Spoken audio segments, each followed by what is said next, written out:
Seguimos con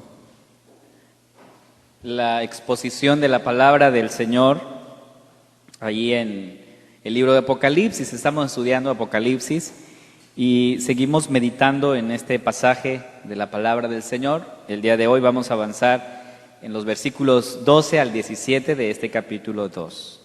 Y les advierto desde ya que es un mensaje fuerte para la iglesia y sobre todo en esta situación por la que estamos viviendo como iglesia. Vamos a pedir que el Espíritu Santo nos ayude y que Él pueda hablarnos en esta hora y hacernos entender su palabra. Oremos. Padre, ponemos nuestras vidas en tus manos, nuestros corazones, para que esté dispuesto a oír tu palabra. Perdónanos, Señor, porque muchas veces hemos sido negligentes y no hemos escuchado tu palabra. Permite que en esta hora podamos con atención escuchar lo que tú tienes para nosotros. En el nombre de nuestro Señor Jesucristo te lo pedimos. Amén. Bien, he titulado a este sermón Soportando con fidelidad. Ese es el tema. Soportando con fidelidad. Y quiero partir de aquí recordando la fe de un hombre que se reconoce en la historia, que se llamó Policarpo. Este hombre fue en muchas ocasiones persuadido para blasfemar el nombre de Cristo. Policarpo le pidieron que aceptara al César como su señor, y eso era como un boleto para salvar su vida. Y estando frente al procónsul, le dijo: Policarpo, renuncia a Cristo, te conviene, vas a salvar tu vida. Además, ya estás grande, estás avanzado de edad. ¿Por qué sigues terco con esa idea de Cristo? Renuncia a Él, blasfema a su nombre. Y entonces la respuesta de Policarpo fue: 86 años le he servido y nunca me ha hecho cosa perjudicable a mí. ¿Cómo puedo yo blasfemar a mi rey, quien me ha salvado? No. Y entonces le dijo el procónsul: tengo fieras y te expondré a ellas. ¿Acaso no temes por tu vida? Arrepiéntete, Policarpo. ¿Quieres morir despedazado por las fieras? Y este hombre, Policarpo, dijo: traédmelas. Aquí estoy. Y entonces le dice el procónsul una vez más: entonces, ¿no te da miedo morir por las fieras, ser despedazado por ellas? Suavizaré entonces tu espíritu con fuego. ¿No te da miedo el fuego? Dijo entonces Policarpo: ¿me amenazáis con el fuego que quema solo por un momento, pero olvidáis el fuego reservado para los impíos? Y por más que insistieron, Policarpo se mantuvo en su fe y fue fiel hasta la muerte, soportando con fidelidad. Es lo que el Señor exige de cada uno de nosotros, amados hermanos. ¿Sí?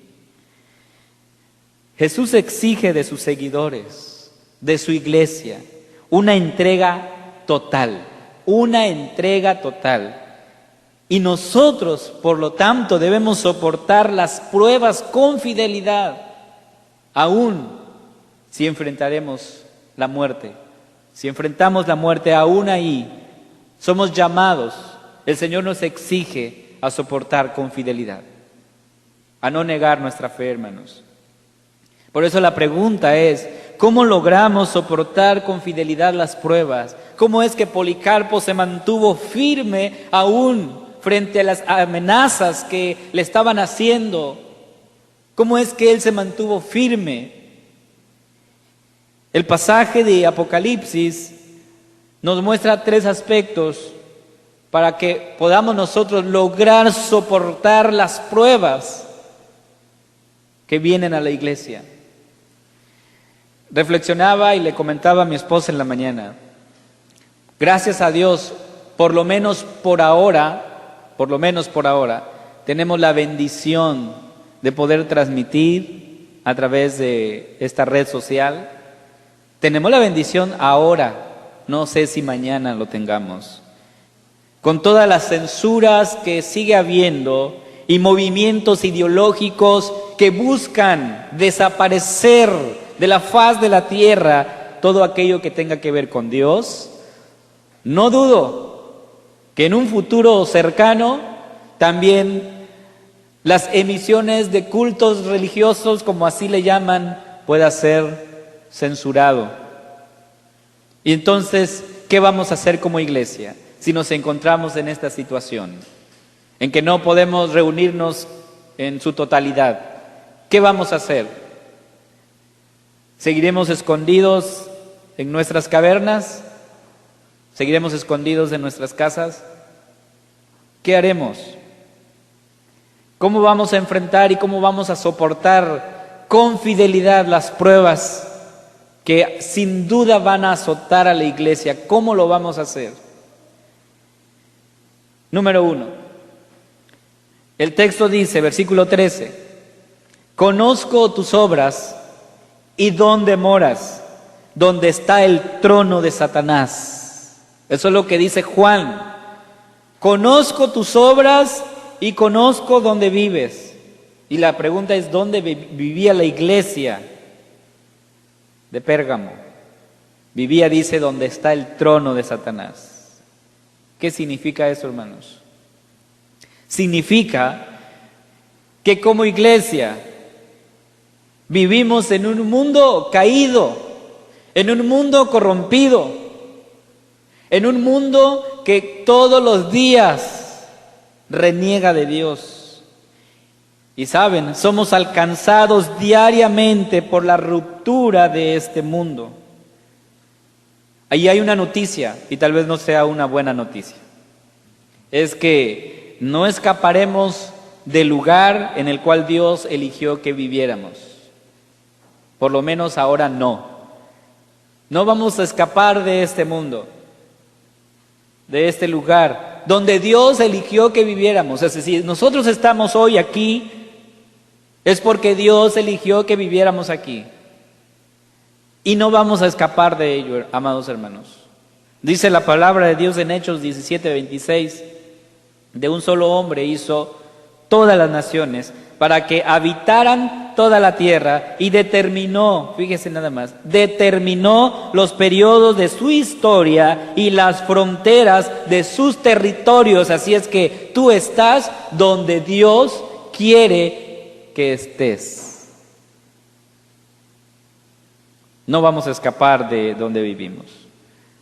Y cuando nosotros leemos la historia, los hermanos de Pérgamo vivían en una ciudad que se distinguía como promotora del culto al emperador. Era su característica. Era, obviamente, se lee en la historia, que era la sede central de la provincia de Asia, que se dedicaba a promover el culto al César. Y Juan lo identifica como el trono de Satanás. Así lo identifica. El trono de Satanás. ¿Qué significa eso, hermanos? Que Dios conoce dónde vives. Él no está sorprendido por lo que enfrentas, ¿sí? Él no está sorprendido por lo que enfrentas, por lo que estamos enfrentando. ¿Esto en qué nos ayuda, amados hermanos? ¿En qué nos ayuda a entender el lugar donde estamos viviendo, donde estamos habitando? Entender nuestro mundo caído y el propósito de Dios para sostenerte en Él es fundamental para soportar con fidelidad. Tenemos que aceptar nuestra realidad, hermanos. Vivimos en un mundo caído. Aceptemos esa realidad. Y eso significa que no estamos aquí por casualidad. ¿Sí? No estamos aquí porque un día decidimos venir aquí. No, estamos aquí porque Dios decidió que estemos aquí.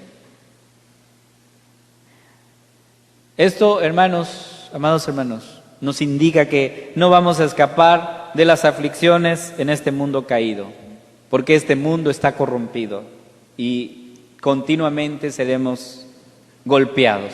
Todos enfrentamos pruebas, de una forma diferente, pero lo enfrentamos, ¿sí? Enfrentamos pruebas. Sufriremos cosas que no teníamos en nuestra agenda, por lo menos la situación que estamos viviendo hoy.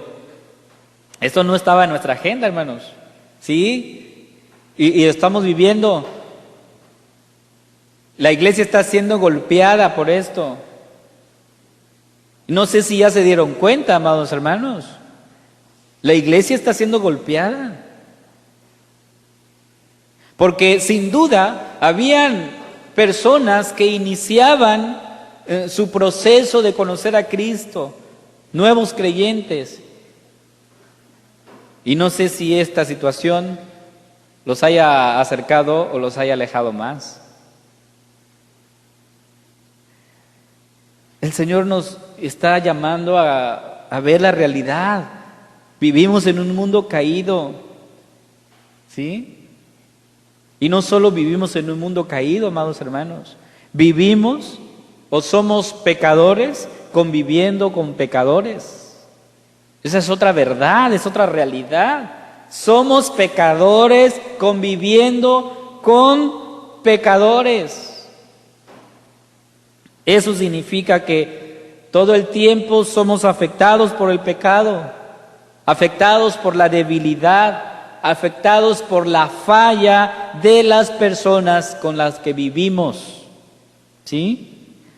Por ejemplo, si tu esposa está teniendo un mal día o está de mal humor, sin duda te va a salpicar de alguna manera.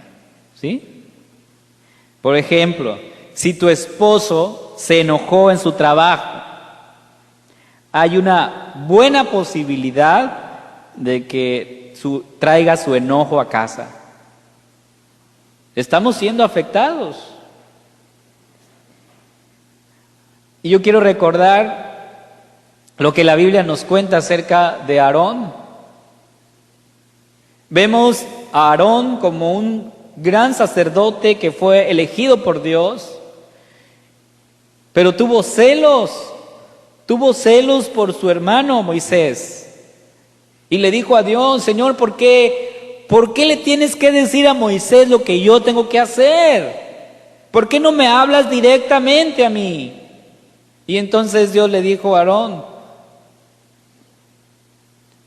en el futuro yo voy a levantar profetas y yo voy a hablar por medio de los profetas, pero no va a ser así con mi siervo Moisés.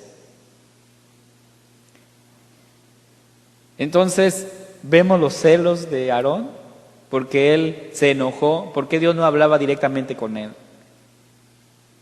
¿Por qué le tenía que decir? ¿Por qué tenía que enviar un mensajero? Y así, cuando tú revisas la historia, encuentras a pecadores. Por su pecado, llevaron a cabo acciones que no agradaron a Dios. Otro personaje es David, amado por Dios. Pero ¿qué pasó con este hombre? ¿Qué sucedió con David? Dice la Escritura que cayó en pecado, deshonró el nombre del Señor. Y él, cuando escribe el Salmo 51, dice: ten piedad de mí, oh Dios. ¿Sí? Ten piedad de mí, oh Dios, conforme a tu misericordia, conforme a la multitud de tus piedades. ¿Por qué está diciendo David esto? Porque realmente se dio cuenta que había fallado a Dios. Y hermanos, no somos una isla, como dice el pastor Núñez. No somos una isla. Y a veces pensamos que lo que nosotros hacemos no va a afectar a los demás. No, todas nuestras acciones siempre afectan a los demás. Si yo como padre hago algo que deshonra el nombre de Cristo, sin duda afectará también a mis hijos, porque no soy una isla. Todo lo que yo haga tiene consecuencias. Por eso, hermanos, número 1, ¿cómo vamos a enfrentar? Dice, a soportarlas con fidelidad. Soportando con fidelidad, ¿cómo lo vamos a hacer? Primero, aceptando nuestra realidad. ¿Cuál es nuestra realidad? Vivimos en un mundo caído, corrompido y vivimos entre gente pecadora. Esa es la realidad. Somos pecadores viviendo con pecadores. ¿Estás de acuerdo? Yo espero que sí, porque es la realidad. Número 2, debemos reconocer nuestras fortalezas, hermanos. La iglesia en Pérgamo vivía en una ciudad, dice Juan, llamada el trono de Satanás, una ciudad idólatra, ¿sí? Una ciudad idólatra. Y número 2, debemos reconocer nuestras fortalezas. La iglesia, aunque vivía en una ciudad idólatra, ¿cómo estaba la iglesia enfrentando esa situación? Dice ahí el versículo, sigue diciendo, pero retienes mi nombre y no has negado mi fe. La iglesia en Pérgamo vivía, dice Juan, donde está el trono de Satanás, una ciudad volcada a la idolatría, pero la iglesia, ¿qué había hecho? Dice, pero has retenido mi nombre, pero retienes mi nombre y no has negado mi fe. Y menciona ahí de un hombre, de un mártir, que aun cuando la prueba había sido dura, difícil, ellos habían mantenido en su fe con el Señor. ¿Qué es retener, hermanos? Retener es sostener, es permanecer, es sujetar firmemente. Y la iglesia se había sujetado firmemente al Señor. La pregunta es, ¿por qué la iglesia en Pérgamo había permanecido fiel al Señor? ¿Por qué ellos se mantenían fiel al Señor? ¿Por ellos mismos? No. Hay 3 cosas que yo quiero compartir con ustedes. La iglesia se mantenía fiel porque Dios es fiel, ¿sí? La iglesia se mantenía firme porque Dios es poderoso. La iglesia podía soportar con fidelidad porque Dios es generoso. 3 cosas. Tenemos a un Dios fiel, tenemos a un Dios poderoso y tenemos a un Dios generoso. Por eso, hermanos, Dios es fiel. O sea, somos fieles porque Dios es fiel. Y aún nosotros estamos todo el tiempo expuestos a la infidelidad, amados hermanos. Y la palabra del Señor nos recuerda eso. El apóstol Pablo, escribiendo a Timoteo en su segunda carta, le dice, 2 Timoteo capítulo 2, versículo 13, si fuéramos infieles, Él permanece fiel. Dice, Él no puede negarse a sí mismo. Dios es fiel, hermanos. Entonces nuestras fortalezas no dependen de nosotros, sino de la fidelidad de Dios. Por eso entonamos un himno que lo recuerdo ahorita, ¿no? Tu fidelidad es grande. Porque la fidelidad de Dios es grande. Entonces, Dios, que determinó el lugar donde vivimos ahora, vive con nosotros y se ha comprometido a no abandonarnos. Él estará con nosotros, yo estaré contigo. A mí me llama la atención cuando leo la Escritura, cuando Dios le dice a Moisés, ve, saca a mi pueblo, yo voy a estar contigo. Y el Señor estuvo con Moisés todo el tiempo. ¿Moisés falló? Sí, muchas veces. Falló al Señor. ¿Se arrepintió? Sí, él se arrepintió. Pero pagó las consecuencias, sin duda. Estaba leyendo la Escritura y en Números veo a Moisés insistiéndole a Dios. Él le dijo, Señor, déjame entrar. Así le dijo Moisés a Dios, déjame entrar. ¿Cuál fue la respuesta de Dios? Ya no me hables de ese asunto, no. Está determinado, tú no vas a entrar a la tierra prometida. Pero Señor, déjame entrar, yo quiero entrar. El Señor le dijo rotundamente, no vas a entrar. Pero sí le concedió una petición. Te voy a dejar ver la tierra, nada más, pero no vas a entrar. Moisés pagó las consecuencias de su desobediencia, porque el libro de Números dice, porque fuiste rebelde, por eso fuiste rebelde, no vas a entrar. Y Moisés, cuando yo leo ese versículo, entiendo que Moisés repetidamente, cada vez que hablaba con Dios, le recordaba y le decía, Señor, me vas a dejar entrar, ¿verdad? O sea, yo quiero entrar. Y Dios le decía no. Y cuando el Números llega, el versículo enfáticamente dice, ya no hables de ese asunto. O sea, Dios le dice a Moisés, no hables de ese asunto. Significa que Moisés había insistido constantemente.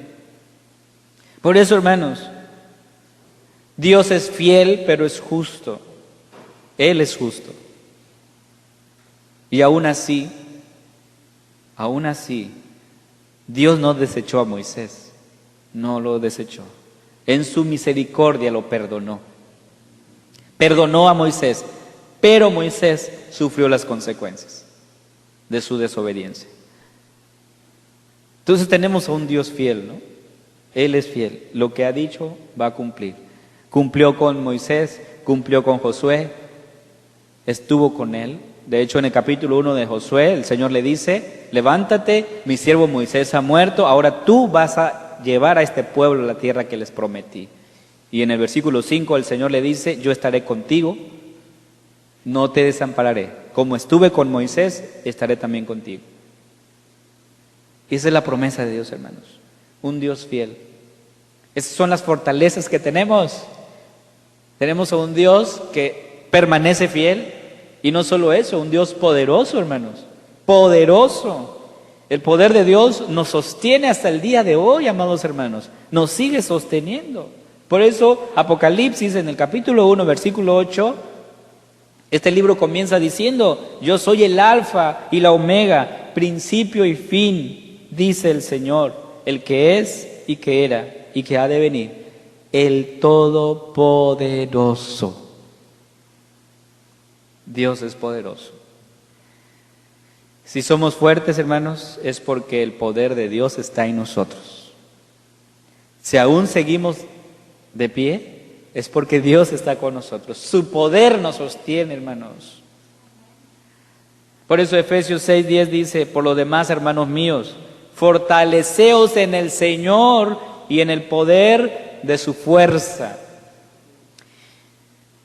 Y hay una demostración grande del poder de Dios cuando el Señor levantó a Jesús de entre los muertos, venciendo la muerte misma. El poder de Dios, asombroso. Yo leo cómo Dios sacó a Israel de Egipto. Con mano poderosa, dice la palabra. Con mano poderosa. Dios es poderoso, hermanos. Y los milagros que Él llevó a cabo, todo, aún hasta los detalles más pequeños los he repetido. Que dice la Escritura que las ropas de estos hombres de Israel, de todo el pueblo, no se envejecieron en 40 años. Dios, con su poder, sostuvo al pueblo en el desierto. En el desierto, hermanos. Un lugar donde no hay agua. Un lugar donde no encuentras comida. Dios les dio de beber agua.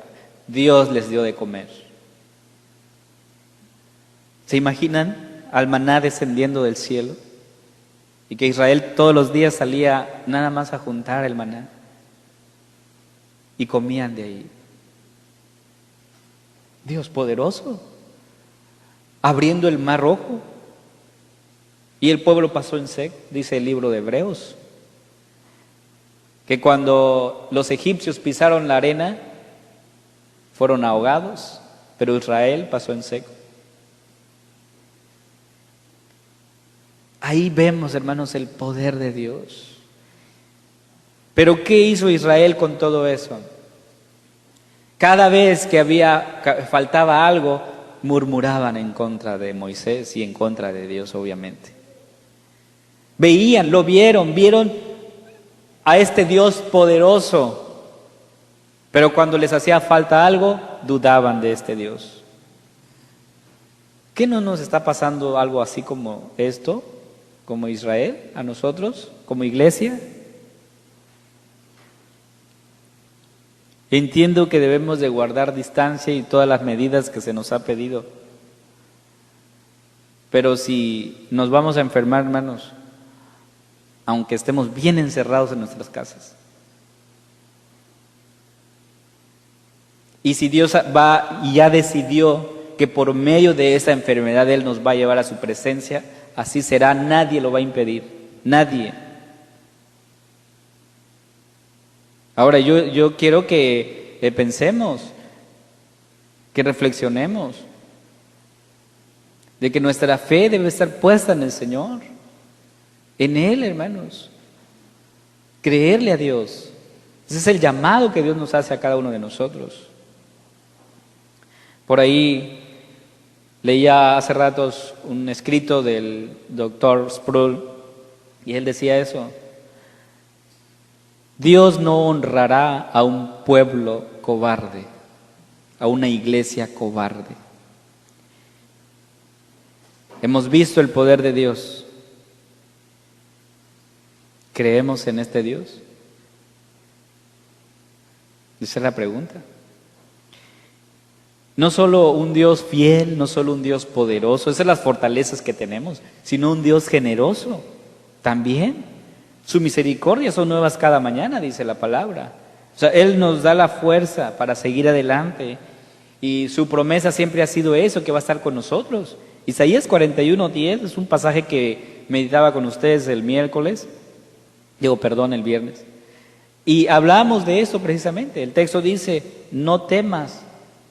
Así inicia el versículo 10, no temas. Y todos preguntaríamos, ¿y por qué no voy a tener miedo? Y yo quisiera contextualizar este mismo versículo diciendo, bueno, podríamos tener miedo a este virus que está azotando nuestra ciudad y nuestro país. ¿Y qué dice el Señor? No temas. ¿Por qué? ¿Por qué no voy a tener miedo? La respuesta del Señor nos da ahí, dice, porque yo estoy contigo. No temas porque yo estoy contigo. Él está con nosotros, hermanos. Él está con nosotros. Y no solamente está con nosotros de una forma pasiva, sino no está ahí nada más sentado a nuestro lado viendo a ver cómo batallamos en la vida. No. ¿Qué dice el pasaje? Dice, no desmayes porque soy tu Dios que te esfuerzo. O sea, Él no está pasivo ahí. Dice, soy tu Dios que te esfuerzo. Siempre te ayudaré. Es lo que dice la Escritura, siempre. No dice, te voy a ayudar en algunas cosas. No dice, cuando tenga oportunidad te ayudo. Dice, siempre te ayudaré. Siempre te sustentaré con la diestra de mi justicia. ¿Es este Dios generoso? Él da fuerza, dice Isaías 49:29, Él da fuerza al cansado y multiplica las fuerzas al que no tiene ninguna. Un Dios generoso. Este Dios generoso está con nosotros, que nos dio, dice la palabra, a su propio Hijo.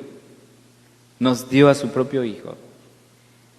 Entonces, soportando con fidelidad. Somos llamados a soportar con fidelidad, hermanos. Primero, reconociendo nuestra realidad. Hay que aceptar nuestra realidad. Vivimos en un mundo caído, corrompido. 2, pero tenemos fortalezas. ¿Y cuáles son? Bueno, un Dios fiel, un Dios poderoso y un Dios generoso. Esas son nuestras fortalezas. Con eso nos defendemos, es nuestro escudo. Y tercero, hermanos,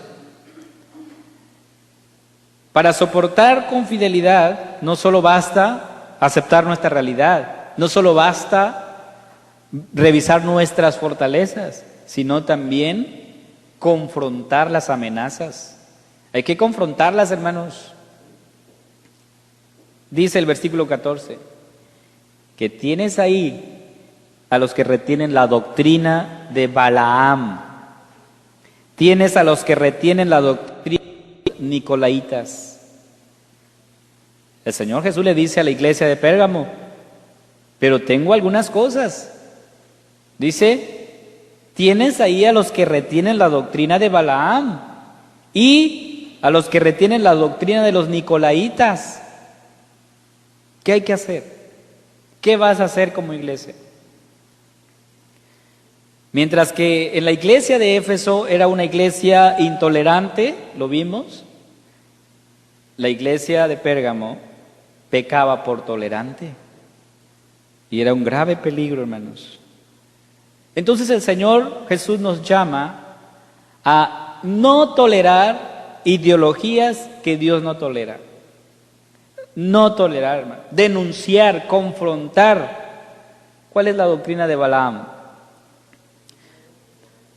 Para entrar en contexto, Números 25, versículos 1 y 2 nos dice nos habla acerca de esta doctrina o de este personaje, Balaam. Dice la palabra, moraba Israel en Sittim y el pueblo empezó a fornicar con las hijas de Moab, los cuales invitaban al pueblo a los sacrificios de sus dioses. Y el pueblo comió y se inclinó a sus dioses. Luego, Números 31:16 dice, he aquí, por consejo de Balaam, ellas fueron causa de que los hijos de Israel prevaricasen contra Jehová en lo tocante a Baal peor, por lo que hubo mortandad en la congregación de Jehová. Pero, ¿qué es la doctrina? ¿Cuál es? Y yo quiero contextualizarlo para que lo entendamos bien. La doctrina de Balaam es lo que estamos viviendo hoy. ¿Cuáles son esas ideologías que enseñan? Estas. Si se aman, ¿cuál es el problema? Si se aman, ¿cuál es el problema? ¿Por qué traer a un bebé para que sufra? No, pues hay que abortarlo. ¿Para qué lo haces? Si se casa con un incrédulo o una incrédula, no pasa nada, luego lo evangelizamos. Esa es la doctrina de Balaam. Iglesias que toleran los matrimonios del mismo sexo. Por eso el dicho, ¿no? Si se aman, ¿cuál es el problema? Mientras se amen, todo está bien. Tolerancia y muchos a favor del aborto. El movimiento feminista, lo que pasó hace un tiempo. El materialismo consumista. ¿Qué es eso? Cuentas bancarias, propiedades, casas, se han convertido en la finalidad última de nuestra existencia. Obviamente, rivalizando con Dios como Señor de sus vidas. Hijos, hijas, casándose con incrédulos. ¿Qué dice la palabra? No unáis en yugo desigual con los incrédulos. O sea, la palabra de Dios está clara, hermanos. Ahora, ¿qué estamos nosotros haciendo como padres? Es una responsabilidad nuestra, pero ¿cuál es lo lamentable, hermanos, para la iglesia? Parece que todas estas prácticas empiezan a ser normales en la iglesia. Son normales, no pasa nada. Si no sucede nada. Pero sí sucede mucho, porque estamos en un grave peligro. Uno, estamos yéndonos en contra del mismo Dios que nos ha dado su palabra. Y eso era lo que estaba pasando con la iglesia en Pérgamo. ¿Sí? Sucedía que los amigos invitaban a hermanos de la iglesia y decían, ven, vamos a comer, sabiendo que esa comida había sido ofrecido a los ídolos, a los dioses. ¿Y qué decía la iglesia? No pasa nada, es comida, no pasa nada. Cuando en el concilio de Jerusalén la recomendación fue, en Hechos 15, dice, no comida a lo sacrificado a los ídolos, no comeréis eso. Ni la inmoralidad sexual que tajantemente el libro de Hechos le hace a la iglesia. Pero la iglesia se olvidó.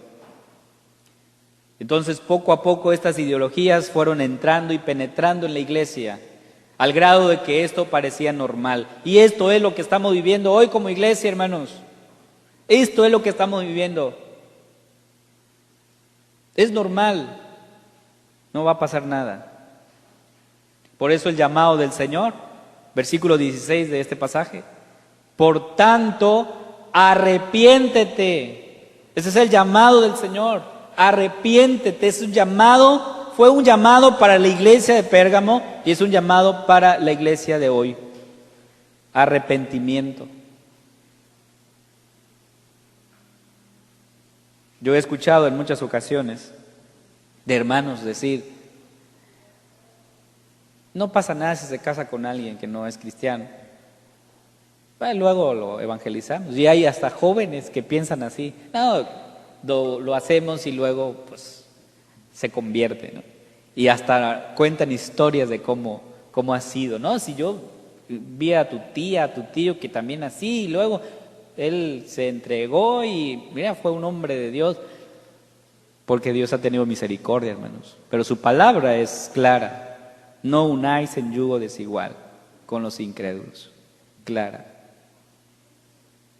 La palabra de Dios es clara sobre el aborto también. No matarás. No matarás. ¿Y cuánta matanza ha habido de niños? Millones. ¿Sí? ¿Y cuál es el simple pretexto? Es que ¿para qué traes a un hijo que no vas a querer? Mejor hay que abortarlo. Y yo sé que hay muchos hermanos que son médicos aquí, podríamos entrar en un buen debate, ¿no? Pero la ideología de fondo es eso, nuestro corazón. El Señor nos manda, y desde el principio, ¿qué dijo el Señor en su ley? Que nosotros teníamos que permanecer puros, ¿sí? Hasta el matrimonio.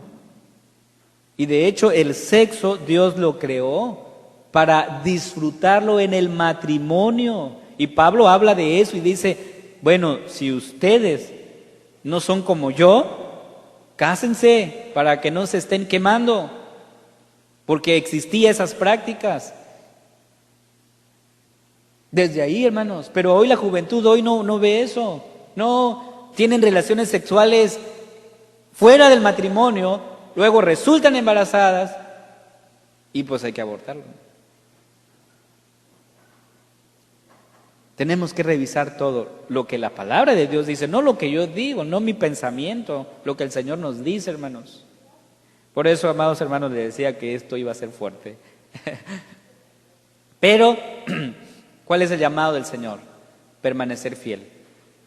Vamos a permanecer fiel. Timoteo, 1 Timoteo 4:16 nos dice, ten cuidado de ti mismo y de la doctrina, persiste en ello. Eso no va a pasar de moda, hermanos, eso no pasará de moda. Tenemos que permanecer fieles en la doctrina, en la enseñanza que el Señor nos ha dejado. Quiero terminar. El llamado de nuestro Señor es a soportar con fidelidad. Las pruebas vendrán, les aseguro, van a venir. Para ello debemos aceptar nuestra realidad, vivimos en un mundo corrompido. También reconocer nuestras fortalezas. Creemos en un Dios fiel, un Dios poderoso y en un Dios generoso. Eso es fortaleza. Con eso es nuestro escudo, hermanos. Y por último, ¿cuál es nuestra tarea? Confrontar las amenazas. Y estas ideologías están amenazando a la iglesia de hoy. ¿Qué diría Juan? ¿Qué diría Juan de Patmos a la iglesia de hoy? ¿Cuál sería el mensaje para el buen samaritano?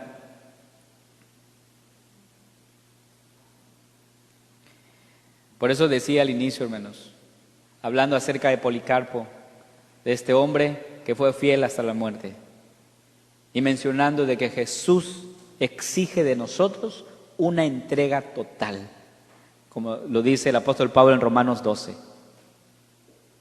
No conforméis a este siglo. O sea, o somos o no somos. Tenemos que definirnos, hermanos. No podemos servir a dos señores. Jesús mismo lo dijo. No podéis servir a dos señores. Entonces Jesús exige que nos definamos. Sin embargo, Él es generoso y nos llama a un arrepentimiento. Si nos definimos por Jesús, el camino no será fácil. No va a ser fácil, hermanos. Pero el llamado es, sé fiel hasta la muerte. Sé fiel hasta la muerte. Hay que soportar con fidelidad, porque Él está con nosotros. Esa es la promesa, hermanos. El Señor está con nosotros y Él no va a fallar. Por eso quiero que juntos entonemos un himno que nos llama precisamente a eso, siervos de Jesús. Creo que somos siervos del Señor. Y si somos siervos de Él, entonces somos, ¿qué? Hombres de valor, ¿verdad? Es el himno número 504. Yo quiero entonar, que entonemos este himno, 504, pensando en lo que hoy hemos escuchado. Siervos de Jesús.